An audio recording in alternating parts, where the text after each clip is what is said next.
Welcome, here I've got VIVO S1 Prime and I'm gonna show you how to record the slow motion video at this device.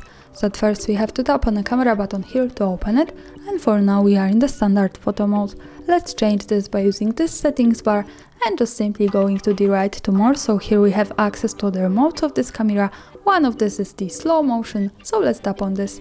And here we are, now we can start recording this kind of video by using this big button at the center. So let me start to show you how it works.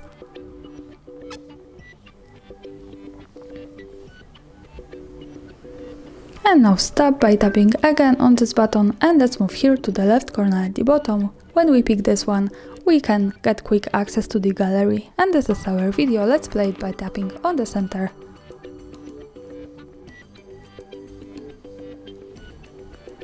And as you can see, this is how the slow motion video looks like at this device. Thanks for watching, subscribe our channel and leave the thumbs up.